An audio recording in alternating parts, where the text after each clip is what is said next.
தம்பி பாலாஜி அவர்கள் சொன்னதை போல இந்த 4 நாள் நிகழ்ச்சி, அதுக்கு முன்னால் எல்லாம் அவர் சொல்லலை. 19ஆம் தேதி 18ஆம் தேதியே நான் டெல்லியிலிருந்து சென்னைக்கு வந்து விட்டேன். 19ஆம் தேதி கோவைக்கு போய் நள்ளிரவு வரையில் அங்கே நிகழ்ச்சி. இதுபோல ஒரு பெரிய கல்வி நிறுவனத்தில் செவிலியர் கல்லூரி வளாகத்தில் மாணவ செல்வங்களிடையே உரையாற்றிவிட்டு அங்கிருந்து நான் நள்ளிரவுக்கு மேல்தான் பயணம் செய்தேன் மதுரைக்கு. 3.5 மணி நேரம் நான் போய் சேர விடியற் காலை 4 மணி ஆகிவிட்டது. அதன் பிறகு 20ஆம் தேதி காலையில் மதுரையில் பல்வேறு நிகழ்ச்சிகள், ஏராளமான தோழர்கள் சந்திப்பு. அன்று இரவு அங்கே தங்கி, அப்போதும் இரவு 2 மணி 3 மணி ஆகிவிட்டது. விடியற் காலை விருதுநகர் மாவட்டம் வன்னியரசு இல்ல நிகழ்ச்சி, அவருடைய தாயாரின் படத்திறப்பு. அதன் பிறகு ஒரு நீண்ட பயணம் செய்தேன். அதை சொல்ல தவறிவிட்டார் பாலாஜி. அதற்காகத்தான் அதை நான் மறுபடியும் சொல்லுகிறேன். விருதுநகரிலிருந்து கேரள எல்லை ஓரம் மேல்புறம் என்கிற ஒரு கிராமத்திற்கு போய் அங்கே கிறிஸ்துமஸ் விழாவிலே பங்கேற்றேன். நல்ல பனி. 5 மணிக்கு போக வேண்டிய நிகழ்ச்சிக்கு நான் 8 மணிக்குத்தான் போனேன். அங்கேயும் 3 மணி நேரம் தாமதம். விருதுநகரிலே தொடங்கி மேல்புறம் போய் சேருவதற்குள்ளாக கிட்டத்தட்ட 20 இடங்களிலாவது நம்முடைய தோழர்கள் ஆங்காங்கே 50 பேர் 100 பேர் என்று வழிமறித்து இறங்கு ஏறு இறங்கு ஏறு என்று என்னை ட்ரில் வாங்கிவிட்டார்கள். அம்பேத்கர் சிலை இருக்கிற இடமெல்லாம் இறங்க சொல்லி மாடிப்படி ஏறி மாலை போட வைப்பதும், வரவேற்பு என்கிற பெயரால் வண்டியை விட்டு கீழே இறங்க வைப்பதும் என்று நிறைய நேரம் எடுத்துக்கொண்டு அதன் பிறகு அங்கே போய் சேர்ந்து மறுபடியும் அங்கிருந்து 12 மணிக்கு கிளம்பி விடியற் காலை 4:30 மணிக்கு மதுரைக்கு வந்து சேர்ந்தோம். நீங்கள்லாம் நல்லா தூங்கிட்டு இருந்திருப்பீங்க. அப்போ நீங்கள்லாம் தூங்குற நேரத்தில் நான் பயணம். இப்போ 4:30 மணிக்கு வந்து நான் 4:45 படுத்து காலையில் மறுபடியும் 6:30க்கு எழுந்து இன்றைக்கு காலையில் வழக்கம் போல ஏராளமான பார்வையாளர்கள், பிறகு நீங்கள் எல்லாம் ஆவலோடு காத்திருக்கிற பொறுப்பாளர் பட்டியல் தயாரிப்பு எப்போதான் அறிவிக்க போறீங்கிற பெரிய எதிர்பார்ப்போடு காத்து கொண்டிருக்கிறீர்கள். பிறகு ஆர்ப்பாட்டம். நேற்று இந்நேரமெல்லாம் ஆர்ப்பாட்டம், நம்முடைய ஆர்ப்பாட்டம் எப்போவும் நைட்டில் தான் நடக்குது. இப்போல்லாம் வழக்கமாக ஆர்ப்பாட்டம் காலையில் நடக்கும். அங்கேயும் 3 மணிக்கு என்று அறிவித்து 6 மணிக்கு தான் தொடங்கினோம். பிறகு 8:30 மணிக்கு 8:45க்கு முடித்தோம். அந்த நள்ளிரவு அந்த வேலைக்கு பிறகும் எக்கச்சக்கமான தோழர்கள், பல மாவட்டங்களில் இருந்து வந்த தோழர்களை எல்லாம் நான் சந்தித்து விட்டு படுக்க நள்ளிரவுக்கு மேல் ஆகிவிட்டது. காலை 8 மணி விமானம் போட்டு 6 மணிக்கே நான் தயாராகி 7 மணிக்கு விமான நிலையம் போயும் விமானத்தை தவற விட்டு விட்டேன். ஏன்னா அங்கே போய் உட்காந்துருக்கும் போது எனக்கு வாழ்த்து செய்தி எழுதி கொடுங்க, எல்லாம் வந்து பேப்பரை நீட்டுறான். கல்யாணத்துக்கு வாழ்த்து, பிறந்த நாளுக்கு வாழ்த்து, காதணி விழாவுக்கு வாழ்த்து. அப்படி உட்காந்து எழுதிக்கிட்டு இருந்தவனே ஃப்ளைட்டு தூக்கிட்டு போயிட்டான். என்ன ஆச்சுன்னாக்க, சார் நீங்கள் இங்கே உட்காந்துட்டீங்க, அங்கே ஃப்ளைட்டு போயிடுச்சு சார்ன்ட்டான். விமான நிலையத்தில் உட்கார்ந்துருக்கும் போதே விமானம் என்னை விட்டுட்டு போயிடுச்சு. இப்போ 8:05க்கு புறப்பட வேண்டிய நான் வேறு வழி தெரியாமல் அதுக்கப்புறம் திருச்சியில் ஃப்ளைட் இருக்கான்னு பார்த்து 10:30 மணிக்கு இருக்குது, போய் பிடிச்சிட முடியுமா, இன்னும் 1 மணி 1.5 மணி நேரம் தான் இருக்குது. அப்புறம் விமானத்தில் டிக்கெட் போட்டு 1.25 மணி நேரத்தில் திருச்சி ஏர்போர்ட் வந்து அந்த விமானத்தை பிடித்து சென்னை வந்து இறங்குவதற்கு 11:45 ஆகிவிட்டது. இப்போ நான் 8 மணிக்கு வந்திருந்தா இங்கே இவ்வளோ லேட் ஆகியிருக்காது. ஓரளவுக்கு கொஞ்சம் 3 மணிங்கிறத 4 மணிக்கு வந்திருப்போம். விமான நிலையம் வந்து இறங்கும் போதே மணி 11:45. அப்புறம் வெளியே வந்தவொடனே வழக்கம் போல் ஒரு 50 பேர் சூழ்ந்துக்கிட்டாங்க. அவங்களெல்லாம் இடித்து தள்ளிட்டு நான் வண்டியில் ஏறுறதுக்கே ஒரு 3/4 மணி நேரம் ஆகுது. கிறிஸ்மஸ் விழா 10 மணிக்கு, ஆனால் தொடங்கியது 12:45. அதுக்கப்புறம் ஒரு ஆர்ப்பாட்டம், இன்னொரு அலுவலக திறப்பு விழா. அதை தான் இப்போ நிறுத்தி வச்சிருக்கிறோம். வந்துடுறோம்பா, 7 மணிக்கு வந்துடுறேன்னு போய் சொல்லிட்டு வந்திருக்கிறோம். எப்படியும் வந்துடுவோம், 7 மணிக்கு வந்துடுவோம். தோழர்களே, காலத்தாழ்வுக்காக மீண்டும் எனது வருத்தத்தை தெரிவித்துக் கொள்கிறேன். இந்த நிகழ்ச்சியை எப்போதே நடத்தி இருக்க வேண்டும். ரொம்ப நாளா கேட்டுட்டு இருக்கிறார் பனையூர் பாபு. கட்டி முடித்து பல மாதங்கள் ஆகின்றன. ஒரு நாள் தேதி கொடுங்கள் என்று கேட்டு கேட்டு கடைசியா அவராகவே இந்த தேதியை முடிவு பண்ணிவிட்டார். 23ஆம் தேதி நீங்க வந்துதான் ஆகணும், வேற வழியே இல்லை, இனிமே தள்ளி போட முடியாது. காலையில் கிறிஸ்மஸ் இருக்கு, அப்புறம் அதை ஒட்டி எப்பவுமே தோழர்கள் ஏதாவது நிகழ்ச்சி போடுவாங்க. வழக்கம் போல பார்வையாளர்கள் வந்து சூழ்ந்து கொள்வார்கள். அதனால இங்கே வர்றது ரொம்ப கஷ்டம் அப்படின்னு சொல்லியிருந்தேன். ஆனாலும் அவர் இனிமேலும் தள்ளி போட வாய்ப்பில்லை என்கிற நிலையிலே இந்த நிகழ்ச்சியை இன்று மாலை உறுதி செய்தார். இந்த பள்ளி தாளாளர், தலைமை ஆசிரியர் உள்ளிட்ட அனைவரும் பனையூர் பாபு அவர்களின் இந்த அளப்பரிய செயலை பாராட்டி பேசினார்கள். பேராயரும் தம்பி SS பாலாஜி அவர்களும் பனையூர் பாபு அவர்களின் இந்த அரிய செயலை மனம் திறந்து பாராட்டினார்கள். அவர்களோடு இணைந்து நானும் அவரை மனமாற பாராட்டுகிறேன், வாழ்த்துகிறேன். நான் கூட இது செய்யூர்ல தான் நினைச்சுக்கிட்டு இருந்தேன். கூத்தவாக்கம் செய்யூர் தொகுதி இப்படிதான் நினைச்சுக்கிட்டு இருந்தேன்.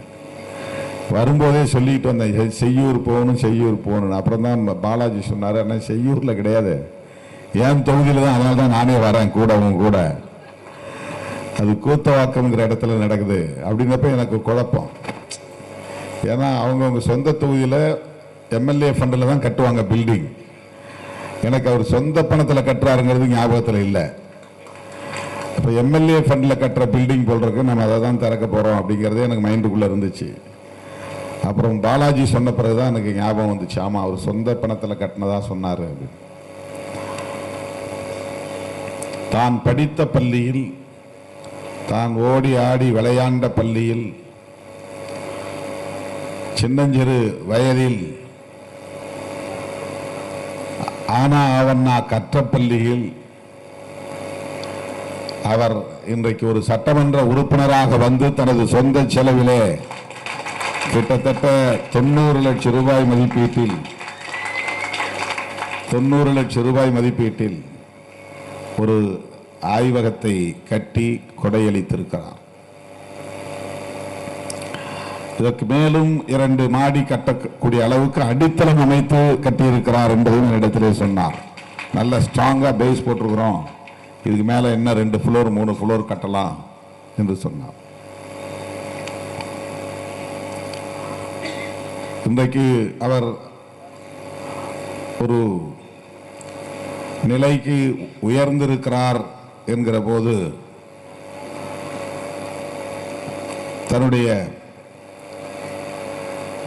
குழந்தை பருவத்திலே படித்த பள்ளியை நினைவு கூர்ந்து 1ஆம் வகுப்பிலே பாடம் சொல்லிக் கொடுத்த ஆசிரியை லூர்து மேரி அவர்களையும் அழைத்து வந்து, மூப்படைந்த அந்த அன்னையை அழைத்து வந்து நம் முன்னால் அவருக்கும் ஒரு சால்வையை போர்த்தி தன்னுடைய நன்றியை வெளிப்படுத்தினார். தான் படித்த பள்ளி வளாகத்தில் ஒரு கட்டிடம், தனக்கு அரிச்சுவடி சொல்லித்தந்த அன்னைக்கு ஒரு நன்றி என்கிற வகையில் அவர் இந்த நிகழ்வை ஒருங்கிணைத்து நம்மை எல்லாம் அழைத்து நமக்கும் பெருமை சேர்த்திருக்கிறார். அதற்காக மீண்டும் ஒரு முறை அவருக்கு என்னுடைய நெஞ்சார்ந்த பாராட்டுகளை, வாழ்த்துக்களை தெரிவித்துக் கொள்கிறேன். அது மட்டுமில்லாமல் அவர் தன்னுடைய தாயாரின் பெயரில் ஒரு அறக்கட்டளை வைத்திருக்கிறார். அந்த அறக்கட்டளையின் மூலம் ஆண்டுதோறும் ஏழை எளிய மக்களுக்கு ஏராளமான உதவிகளை செய்து வருகிறார் என்பதையும் நாம் அறிவோம். பள்ளியில் படிக்கிற பிள்ளைகளுக்கு, கல்லூரி மாணவ செல்வங்களுக்கு, ஏழை எளிய தாய்மார்களுக்கு தையல் எந்திரம் போன்ற தொழில் செய்யக்கூடிய தாய்மார்களுக்கெல்லாம் உதவி செய்யக்கூடிய அறப்பணிகளை அவர் தொடர்ந்து ஆற்றி வருகிறார் என்பதும் நமக்கெல்லாம் பெருமை சேர்க்கிற செயலாகும். பள்ளி மாணவர்களிடையே பேசப்போகிறோம் என்று வந்தேன். மறுபடியும் சிறுத்தைகள் முன்னால் தான் பேசக்கூடிய நிலை. ஆக என் பார்வையில் சிறுத்தைகளும் மாணவர்கள்தான். ஒவ்வொரு நாளும் ஒவ்வொன்றை நாம் கற்றுக்கொண்டிருக்கிறோம். மக்களிடத்தில் களப்பணிகளின் ஊடாக நிறைய கற்றுக்கொண்டே வருகிறோம்.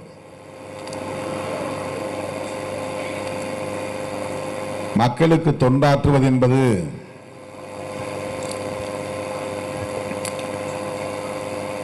அவ்வளவு இலகுவான ஒரு பணி அல்ல. அதற்கு பரந்த உள்ளம் தேவை, நல்ல உள்ளம் தேவை. அதைவிட குறிப்பாக சொல்ல வேண்டுமானால் தொண்டுள்ளம் தேவை. அவதான் பொது வாழ்க்கையில் இருக்க முடியும்.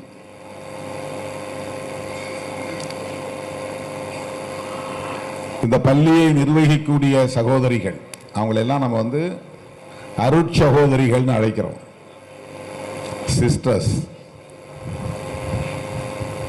அவருடைய வாழ்க்கையை, ஒவ்வொருவரின் தனிப்பட்ட வாழ்க்கை முறையை பார்த்தால் உங்களுக்கு வியப்பு தோன்றும். அவர்களுக்கென்று தனிப்பட்ட வாழ்க்கை இல்லை.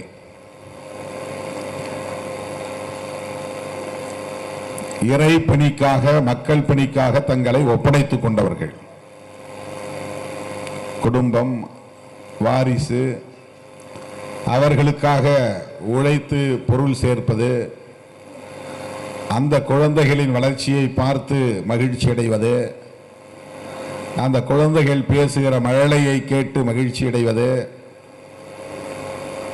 சொந்த பந்தங்களோடு பொழுதை கழிப்பது, சொந்த பந்தங்களோடு நல்ல கொண்டாட்டங்களில் பங்கேற்பது என்கிற எந்த வாழ்க்கையும் இல்லாமல் இறைப்பணி ஆற்றுவதே வாழ்க்கை என்று தங்களை முழுமையாக ஒப்படைத்துக் கொண்டவர்கள். அருட் தந்தைகளாக இருந்தாலும், அருட் சகோதரிகளாக இருந்தாலும், அவர்கள் மக்களுக்காகவே பணியாற்றுவது, அவர்கள் உண்பதும் உடுத்துவதும் உறங்குவதும் உழைப்பதும் யாவும் மக்களுக்கே.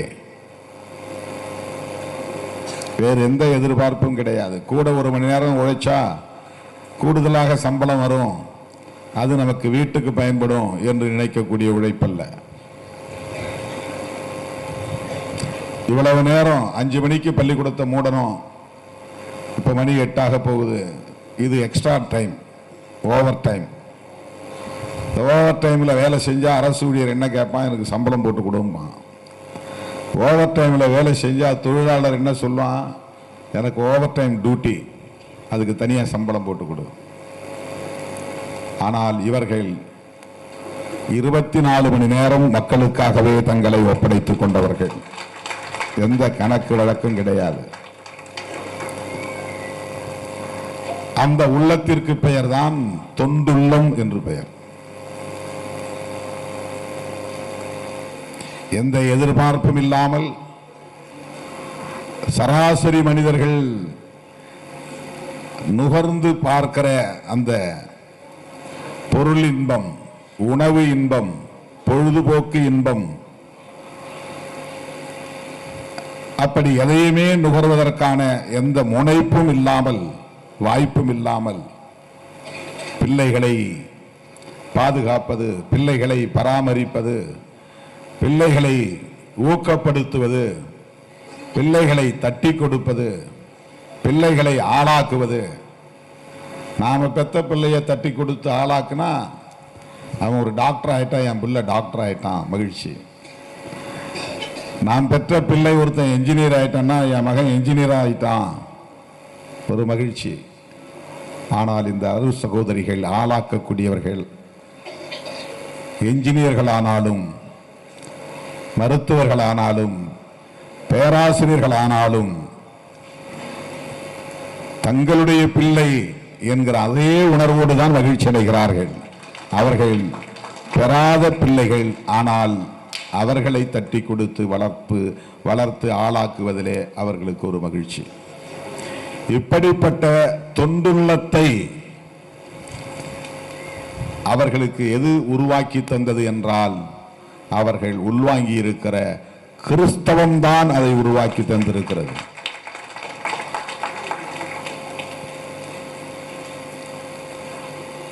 தெரசாவுக்கு குடும்பம் இல்லை, அன்னை தெரசாவுக்கு பிள்ளைகள் இல்லை. ஆனால் உலகம் ஒட்டுமொத்த மனிதகுலமும் அவரை அன்னை என்று அழைக்கிறது. அன்னை தெரசா, மதர் தெரசா என்று அழைக்கிறது.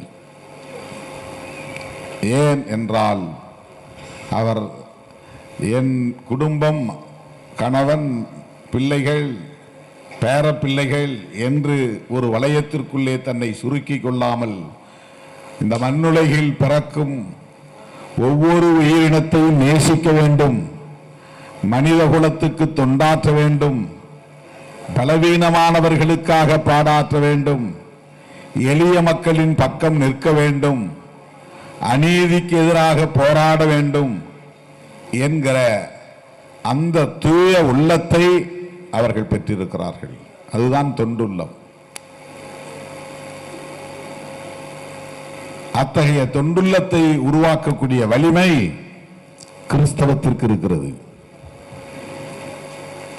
உலகம் முழுவதும் இப்படி கிறிஸ்தவ நிறுவனங்கள் வெறும் மதம் பரப்பும் வேலையை செய்யவில்லை. வெறுமென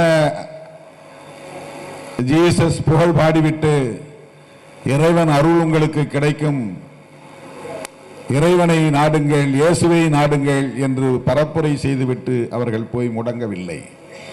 எத்தனை எத்தனை கல்வி நிறுவனங்கள், பள்ளிக்கூடங்கள், கல்லூரிகள், எத்தனை எத்தனை மருத்துவக் கல்லூரிகள், மருத்துவமனைகள், இப்படி எத்தனை எத்தனை தொண்டு செய்வதற்கான நிறுவனங்கள். எண்ணி பாருங்கள். ஆனால் இன்றைக்கு இந்த நாட்டிலே கிறிஸ்தவத்தையும் இஸ்லாத்தையும் மக்களுக்கு பகை சக்திகள் என்று காட்டக்கூடிய அரசியல் பரப்புரை நடக்கிறது, வெறுப்புரை நடக்கிறது. கிறிஸ்தவம் இந்த மண்ணுக்கு வராமல் இருந்திருந்தால் சேரியில் வெளிச்சம் பிறந்திருக்குமா? கிறிஸ்தவம் இந்த மண்ணுக்கு வராமல் இருந்திருந்தால் சேரி பிள்ளைகள் பள்ளி தலங்களில் அடியெடுத்து வைத்திருக்க முடியுமா? கிறிஸ்தவம் இந்த மண்ணுக்கு வராமல் இருந்திருந்தால் சகோதரத்துவம் என்றால் என்ன என்பதை அறிந்திருக்க வாய்ப்புண்டா? எண்ணி பாருங்கள். அதற்கு முன்பு எத்தனையோ ஆட்சிகள் இங்கே இருந்திருக்கலாம், எத்தனையோ மன்னர்கள் இந்த நாட்டை ஆண்டிருக்கலாம். அந்த மன்னாதி மன்னர்கள் எல்லாம் இந்த பிறப்பின் அடிப்படையிலான உயர்வு தாழ்வு என்கிற சமூக கட்டமைப்பை அப்படியே ஏற்றுக்கொண்டார்களே தவிர அதில் எந்த மாற்றத்தையும் ஏற்படுத்தவில்லை. பாண்டிய மன்னனால் சாதி ஒழிந்ததா? சேர மன்னனால் சாதி ஒழிந்ததா? சோழ மன்னனால் சாதி ஒழிந்ததா? எந்த மன்னன் இந்த சாதிய கட்டமைப்புக்கு எதிராக சிந்தித்தான்? அவன் மன்னாதி மன்னனாக இருக்கலாம், வேந்தனுக்கெல்லாம் வேந்தனாக இருக்கலாம், ராஜாதி ராஜனாக இருக்கலாம். அவன் கோவிலை கட்டினான் என்றுதான் சான்றுகள் இருக்கின்றன. பள்ளிகளை கட்டினான், பல்கலைக்கழகங்களை கட்டினான், இதுதான் என்ற எந்த அடையாளங்களும் இல்லை. சாதி அமைப்பை எதிர்த்து போராடினான், சாதி வேண்டாம் என்று பரப்பினான், சகோதரத்துவத்தை பரப்பினான் என்று சொல்லுவதற்கு சான்றுகள் இல்லை.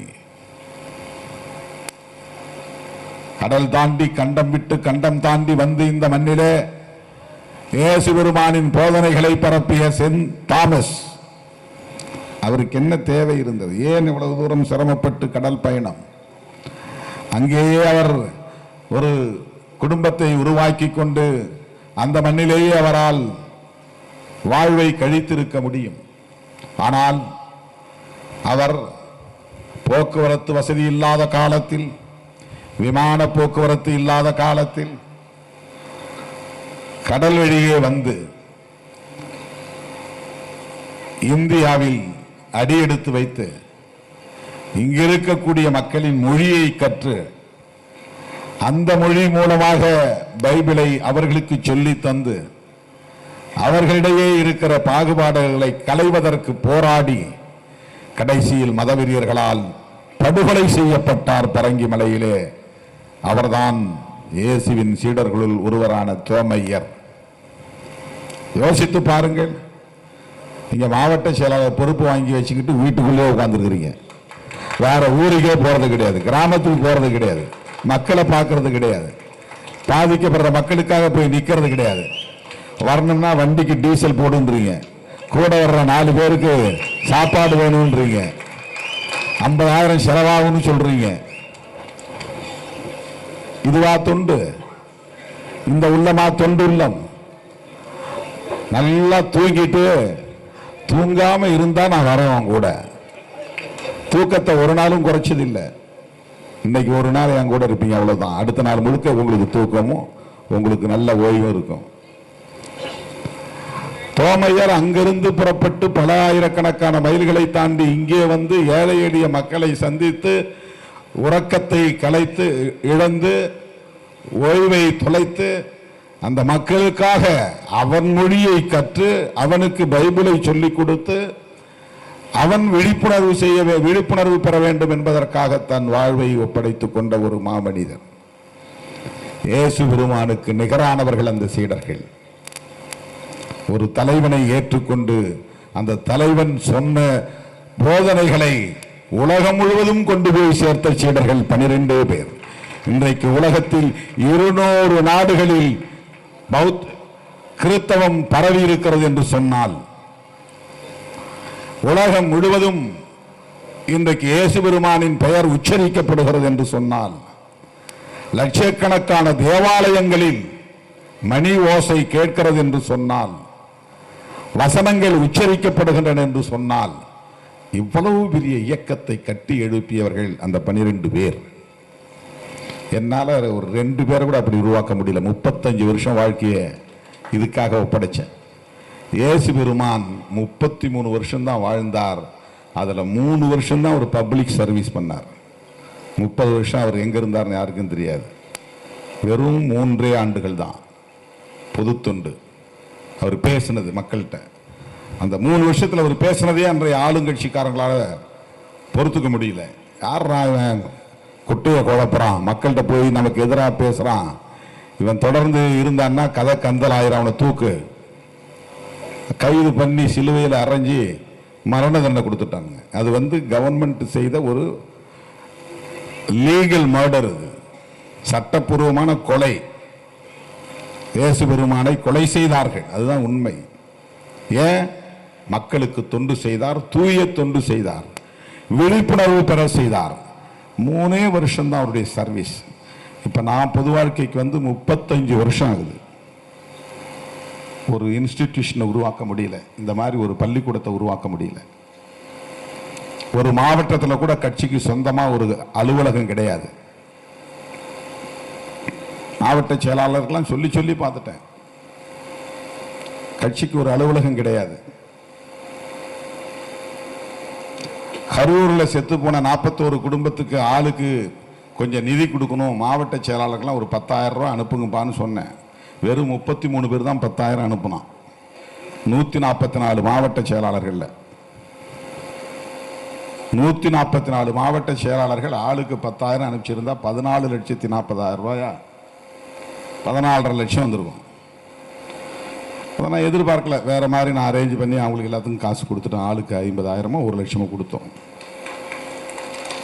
கரூரில் போய் கொடுத்துட்டு வந்தோம். அந்த தொண்டுள்ளம் இந்த பள்ளியை நிர்வாகம் செய்யக்கூடிய முதல்வராக, அதாவது தலைமை ஆசிரியராக இருந்தாலும், ஆசிரியர் பெருமக்களாக இருந்தாலும், தாளாளராக இருந்தாலும், அவங்களுக்கெல்லாம் வேற என்ன பர்சனல் அஜெண்டா இருக்கு சொல்லுங்க? என்ன தேவை அவங்களுக்கு இருக்கு? அவங்களுடைய சொந்த நலன் ஒண்ணுமே கிடையாது. ஒவ்வொருத்தரையும் பார்க்கும்போது அப்படியே அவங்களே நான் உற்று பார்த்துக்கிட்டு இருக்கிறேன். அவங்க வாழ்க்கை எப்படி அர்ப்பணிக்கப்பட்டு இருக்கிறது, இந்த அர்ப்பணிப்பு உணர்வு.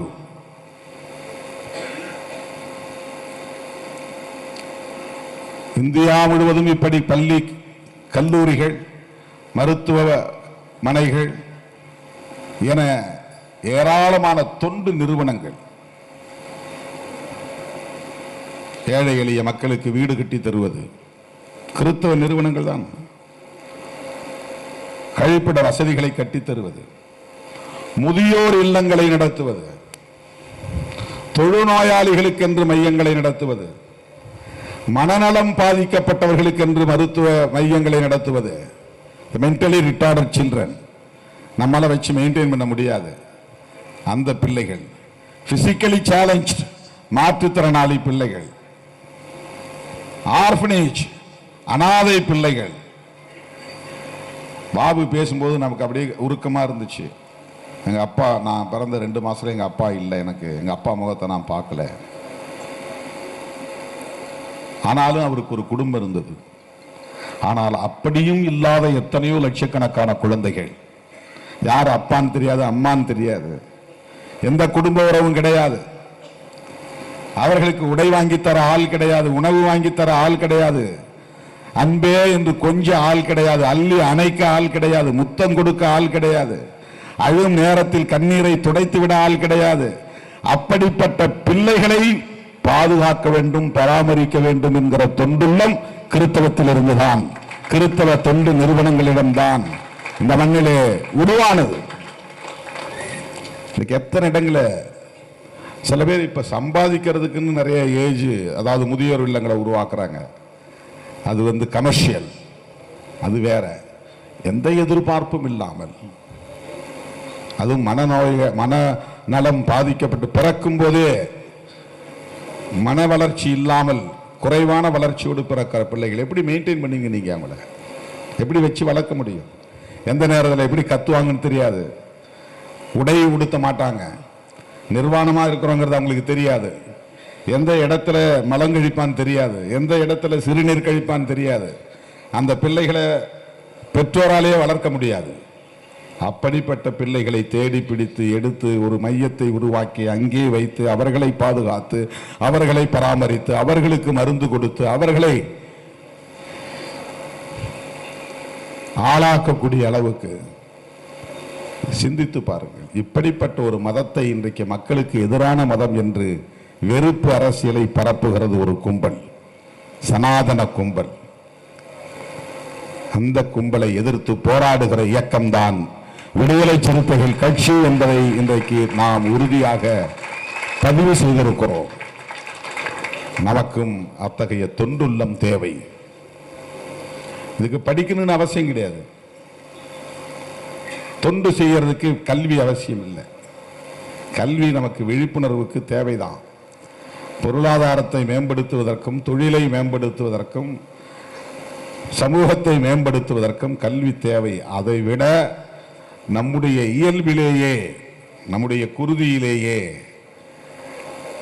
மனித நேயம் இருக்கிறது. அந்த மனித நேயத்தை வெளிக்கொணர வேண்டும். ஒவ்வொருத்துக்குள்ளேயும் இருக்கு. ஐயோ பாவம், அந்த உணர்ச்சி எங்கிருந்து வருது? ஒரு நாய் அடிபட்டு கிடந்தா ஐயோ பாவம், அது அந்த உணர்ச்சி எங்கிருந்து வருகிறது? ஒரு ஏழையை எளியவனை பார்க்கிற போது நம்ம அறியாமலே ஒரு இரக்க உணர்வு வருது. அந்த இரக்கம் நமக்குள்ளேயே புதைந்து கிடக்கிறது. அந்த இரக்க உணர்ச்சியை, அன்பை, கருணை உணர்ச்சியை, உள்ளுக்குள்ளே உறைந்து கிடக்கிற, புதைந்து கிடக்கிற அந்த பண்பு நலன்களை வெளியே கொண்டு வருகிற ஆற்றல் கிறிஸ்தவத்திற்கு இருக்கிறது. ஆகவே அப்படிப்பட்ட ஒரு கிறிஸ்தவ நிறுவனத்திற்கு தன்னால் ஆன அரும் பணியை ஆற்ற வேண்டும் என்கிற பரந்த பார்வையோடு நம்முடைய சட்டமன்ற உறுப்பினர் பனையூர் பாபு அவர்கள் இந்த கட்டிடத்தை கொடையளித்திருக்கிறார். இன்னும் இதுபோல நான் நிறைய செய்ய போகிறேன் என்றும் உறுதியளித்திருக்கிறார். அவருக்கு என்னுடைய வாழ்த்துக்கள். இந்த கருத்துக்களை பகிர்ந்து கொள்வதற்கான வாய்ப்பை தந்த பள்ளி நிர்வாகத்திற்கு என்னுடைய நன்றி. அனைவருக்கும் இனிய கிறிஸ்துமஸ் வாழ்த்துக்களை கூறி விடைபெறுகிறேன். நன்றி, வணக்கம்.